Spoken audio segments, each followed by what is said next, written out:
Hey everybody, welcome back. I got Dan Golden with Cross Country Mortgage. How you doing, Dan? Doing great. How are you doing? Doing good. All right, here we go.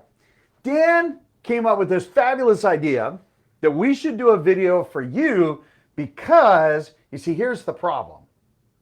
Many of you are super concerned about how is your son or daughter going to buy a home in today's market. And that's one of the things that we're going to help walk you through, so it will give you some talking points, right? Educational points, because hey, you know what? We've all been there. We know how hard it was, and it's definitely not going to get any easier. But if you actually take some time to prepare for this, then it's a lot easier. That's right. It's achievable then. All right. So let's do this. So Dan. Yes. Okay. We've established 3 bullet points. Right. Really, why is you have this one here? Build and establish credit as number 1, and you had me specify 18 years old. Why? Right. So I have 3 kids. They all are over, all of them are over 18. My last one just turned 18 a year ago. And one thing that you'll find is that if anyone were to try to pull their credit report after being 18, you can't get credit before 18. Right. So that's why the 18. Once they turn 18, they can start obtaining credit. Okay. And a lot of what's being said out there that I hear is, oh, don't use a lot of credit card debt. Don't go out and get credit cards. I think that's a huge mistake. What they need to do is they need to go out and try to establish credit right away, because it takes 6 months to maybe even 2 years to get that credit score to where you want it to be for them to be able to qualify to buy an automobile or a house down the road. Right. So, you know, your kid turns 18, you're probably not thinking about buying a house, but they're going to go to college or they're going to go get a job, and in 4 years they might be like, hey, I got the wherewithal to buy a house. Hey, I can do this. Right. And I have clients all the time that come to me and say, I want to try to buy a house. Pull their credit, they have no credit, which means their scores are low, which means they pay a premium on the rate. Super high. Yes, because, a lot higher. Because credit or interest rate is based on risk. That's right. Okay. Right. Okay. So if we have somebody, so like you and my nephew, so you just helped my nephew Tim, buy a home, which is super cool. Right. Right. He actually, when he started looking at this, he was looking at, hey, I'd like to get a credit card, and denial. Right.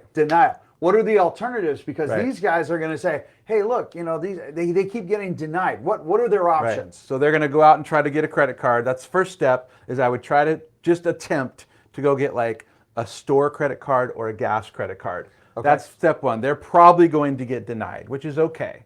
Just attempt it, because maybe they'll get lucky and they'll get one and then they've already got a credit card.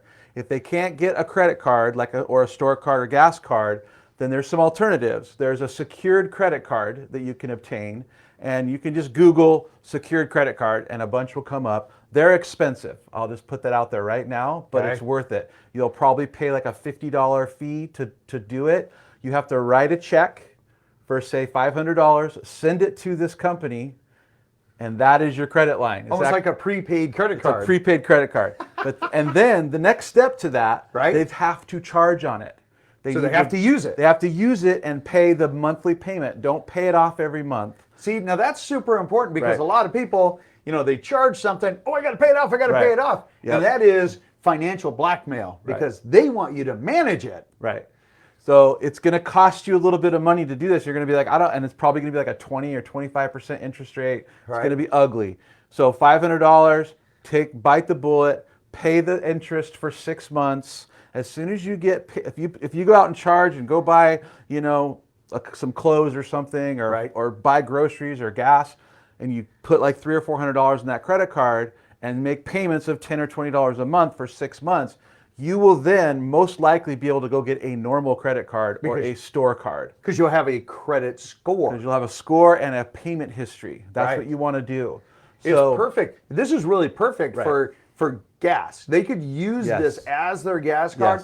It's manageable. And here's the best part, parents. Okay, so we all parents are a little paranoid about, opening up our credit, opening up our accounts, right, to some of our kids, even though they're great kids. You still have that thing in the back of your mind, okay? Because I've seen some crazy things come across. I'm like, what's this, right? Right. But Think this it's way, free money. Yes, exactly. Right. So it's like, I won the lottery. Anyway, so Yeah. you get this credit card and you put like you say, $500 on it because you figure And that's out their credit card in their name. in their name, yes. But the benefit is that you figure out how much gas they're going to spend each month. Okay. And then you can adjust that and say, okay, this is what you use this for. Because if you're going to help them with gas, if they're living at home, going to college or whatnot, hey, what a fabulous tool, right? Right. Okay. So then they're building credit. And then there's another way too. There's one other option. And you want 2 or 3 of these things going on at the same time. So maybe 2 secured credit cards. And you can also, sometimes this will help, add your son or daughter to one of your credit cards that you use and you make payments on. Don't do it to one you don't ever use because it won't help them. Add them as what's called an authorized user. So what that will do is it will put their name and associate your payment history and the debt with their social security number. You will get a card with their name on it. You don't have to give it to them. Okay. You can just hold on to it. But then all the payments you're making on your credit card should help them establish that credit score. Okay. And then again, after 6 months, you can remove them from being the authorized credit, cancel these secured cards, and then get normal cards. I did this with my son. I have a 26-year-old son. I did it with him when he was 18. Within a year, he had a 750 credit score. Right on. That's really great. After like 6 months, he had a normal, I think he had like a Macy's card or something. Okay. He went out and charged some clothes on it to keep that payment history going. After a year, he went and got a normal credit card with a good interest rate, like the highest level credit card you can get. Right on. After like a year or so. Okay, but it takes a little bit of time. Understand, the creditors look at this as risk. This is where credit unions are absolutely fabulous, and why we highly recommend a lot of credit unions. In fact, if you're in a certain area and you want a credit union, let me know. There are some fabulous credit unions out there that we can recommend. And they usually have lighter guidelines to get these cards. Correct. You can also get an automobile loan, co-sign them on an automobile loan. Right. Another way to do it. Depending on your level of comfort and risk with your son or daughter. Right. Okay. So the next step, getting to a down payment. So there's a few different options that they're looking at. So maybe they're a little bit further along. They've already done this. Now we're going to move into the down payment element of it, right? So we have the down payment. So you've got a first-time homebuyer grant program. What's this about? So there are first-time homebuyer grants out there that will basically can get first-time homebuyers who aren't above a certain income level. I think it's around 125-ish in this area. If they 125,000. Sorry, 125,000 a year. Yes. So if they make more than that, they're going to have to come up with their own down payment. If they make less than that, they can typically get a down payment for 3 to 5%. Okay. And it's actually not it's a grant, but they have to pay it back. There's no interest on it. It is on title.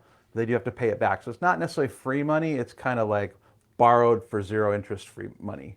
Right. And they eventually have to pay it back. Right. But it's zero interest. But there's no payments. No payments. Sits as zero a interest. second. There's no interest that accrues. Right. So if you borrow, so let's say it's 5%, and lending today is what, What is the maximum that they can Down payment? that they can borrow for conforming? 97%. No. The loan amount. The loan amount. 647. 647. There we Yes. go. So 647. Let's figure you got you do a 5% grant, right? Okay. So if you look at that, you could be looking at $35,000 that you could borrow. Right. That sits as a second, doesn't accrue any interest. Right. No you payment. could carry that all the way to 30 years, That's right. technical, Right. right? It only, if you refinance or if you pay off the house or you Sell. sell it, then it has to be repaid. That's right. Well, what a great option for their kids. Right. And that's sometimes, there's pluses and minuses to that. You usually end up paying a little bit higher price on the first mortgage. So the other option would be a gift you can give them a gift as a relative. Right. A loan/gift that they gift you back someday or whatever. It's up to you. But you can give them a gift for 3% down plus the closing costs. You can do a 100% gift, and obviously have them start saving some money as well. That's right. which is probably, this is probably the best option. So they have skin in the game through this. Because listen, we all love our kids, well, I think most of them. Anyway, we all love our kids. But they also, we also taught them to, feed themselves, change their clothes, go to the bathroom, whatever it is. No different here. They need to learn to be financially smart, which gets into the next one where we talk about educating them on credit. Because like you said, once they start this process here, this one right here absolutely can devastate your so son or there's daughter. back to number one here. There's pros and cons to this. You're kind of opening up Pandora's box, giving them a credit line. Once they get to a certain point where they have that credit score, they're going to all of a sudden, out of the woodwork, get pummeled with offers for credit cards, 0 interest for 6 months. They're going to be able to go buy a car if they want to, without even asking dad or mom. Hey, you can just go do it. And kids can get kind of crazy with that. So once they do have this power of credit, they have to be careful with that power, because we have to figure out their debt to income ratios, and also, along with building your credit, you got to make the payments on time. So if they're not making those payments on time, or they overextend themselves, that's going to just go back. The other way. It's going to go the other way and be even harder to fix. So not only establishing it, but also managing it, making the payments on time, and not overextending themselves, so that when they are ready to buy a house or ready to go to that next step, they don't have this massive credit card, car loan debt, and now they don't qualify because they've got too much payment going on. So managing debt and teaching that, which I think they should teach in school. They don't. They teach other things in school, but they should teach management. Money management, I think, is super important, because that is, that's something all of us need to understand.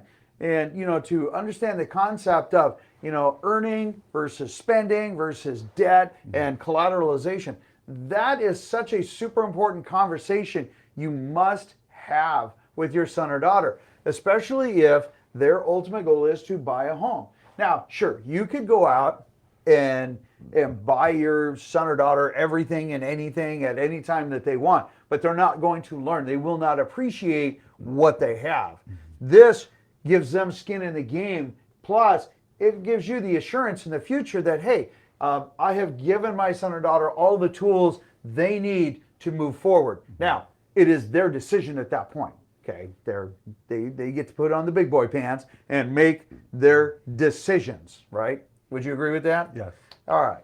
So anything else that you would say to a parent out there who has a son or daughter getting close to or at or above 18 years old to help them? The only other thing that just came to mind was student loan debt. Just try to minimize student loan debt if at all possible. That can really be a large. We have to count if they don't make payments on it. Normally, student loan debt is deferred for a while. Right now, it's deferred longer because of COVID. They've extended that out. Lenders have to use 1% of the balance as a payment, even though there is no payment, because there's going to be a payment. Ultimately, so we have to kind of project forward. Okay, there's going to be a payment, so we have to count that as if they have it now. So if they have $50,000 in student loan debt, that's $500 payment against their debt to income ratio. So try to minimize student loans if possible. I know that sometimes they're necessary to go to college. It's expensive, but that's something that does come into play too, that, hey, you got all this student loan debt. You only qualify for this amount instead of this amount because of that debt. Because of the debt. So that would be the only other thing. But just get them prepared. Don't wait. I have a gal that I'm working with right now that I think she's 27 years old, and her credit scores are in the low 6s. And she does this because she has no credit. She's not done anything wrong. She hasn't made any payments late. She just doesn't have credit. And she's probably paying a 0.5% to 1% higher interest rate because of it. And that's tough. Yeah, it's hard, and it's just hard to. I hate having to say, well, it's because you didn't get any credit. And her parents actually told her, no, don't go get credit. That'll ruin your life. Right. It's bad to a degree, so you got to find that balance. Well, and that's exactly it. Everything in moderation, right? Right. So if you love your son or daughter, which is rhetorical, right? Hey, help them to start understanding, be money smart, understanding debt. What are the best ways to leverage debt versus not, right? And it's just, look, it just helps them. It helps everybody. And besides, you know that you want your son or daughter to be successful. This is a great tool to do that. If you have questions, we'll post Dan's information down below. Feel free to give him a call. He loves phone calls at midnight, right? Yeah. Yeah. Anyway. I got nothing to do. My kids are gone. That's right. You're an empty nester. They're off buying houses. So am I. So if you have any questions, we'll put Dan's information down below. We'll put a link over to his page. In the meantime, you guys have an absolutely fabulous day. Make sure you subscribe, because for those of you that really appreciate this kind of information, it allows the algorithm to share it. And let's make sure we share it so people make a good decision. Look, there's no marketing. This is all free. Doesn't cost anybody anything. It's just good. Hey, what is that they call those public... service announcement? Yeah, it's a public service announcement. There we go. The more you know. The more you know. Thanks, man. As always. All right. Thanks. Take care, guys.